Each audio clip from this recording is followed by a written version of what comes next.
তো কেমন আছো তোমরা সকলে? Welcome back to my another blog little Orgo channel. তো তোমরা দেখতে পাচ্ছ সকাল সকাল খুব জলদি আমার চান হয়ে গেছে। খুব জলদি আমি এখন নাস্তা বানাচ্ছি, কারণ কি আমার যেতে হবে ক্লাসে। তো আমি জলদি নাস্তা বানাচ্ছি। আর আমরা বাঙালি, কিন্তু আমরা সাউথ ইন্ডিয়ান ডিশও খাই। তো আমাদের আন্দামানে তো এটাই চলে না। আর বন্ধুরা, তোমরা যারা নতুন তাদের জন্য বলছি, আমি আন্দামানে থাকি। তো এই সকাল সকাল দুই ভাই উঠে গেছে। এই দুই ভাইয়ের এখন গসিপিক হবে। আমার ছেলে তো ছোট ভাইয়ের কাছ থেকে সরছেই না। তো দেখতে থাকো ছোট জন আর আমার জনের কলাকীর্তি কাণ্ড।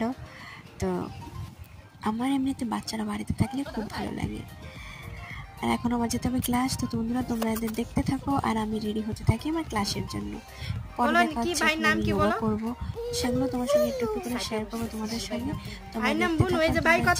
আমার চ্যানেলে আমার চ্যানেলটিকে একটি সাবস্ক্রাইব, একটি লাইক নিশ্চয়ই করে দেবে, আমার অনুরোধ। তো আমি এখন আর কিছু বলছি না, তোমরা দেখতে থাকো।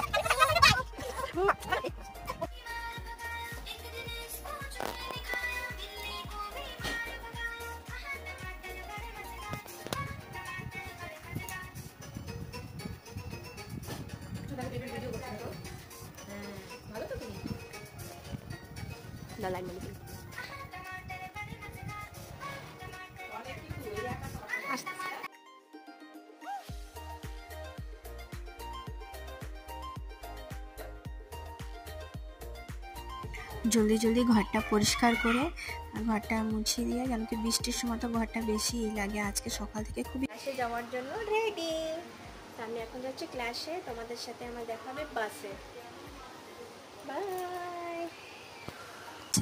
তো দেখলাম সেটা আমাকে জানাশোনা দাদা বাসটা চালাচ্ছে। তো আমাকে বললো উঠে পড়, আমি তোকে ছেড়ে দিচ্ছি। তো বাসটা চললাম, বেশি প্যাসেঞ্জার নেই। তো আমি পিছনের দিকটায় গেলাম। এটা অ্যাকচুয়ালি আমাদের পোর্ট ব্লেয়ার থেকে ডিগলিপুরে চলে। খুবই লাক্সারিয়াল বাস। আমি এমন বাস আন্দামানে প্রথমবার দেখেছি। খুবই বড় সড়ো আর খুবই সুন্দর। বেড উপরে নিচে। ঘরে এসে গেলাম। এখন আমি দুপুরেরটা তোমাদের সাথে শেয়ার করতে পারলাম না। রাত্রেবেলা রুটি আর তরকারি করেছিলাম সয়াবিনের। এখন ছেলে আমাকে শেখাচ্ছে কীভাবে খেতে হবে। তো দেখো, আমার ছোট্ট ছেলে আমাকে খাওয়া শেখাচ্ছে।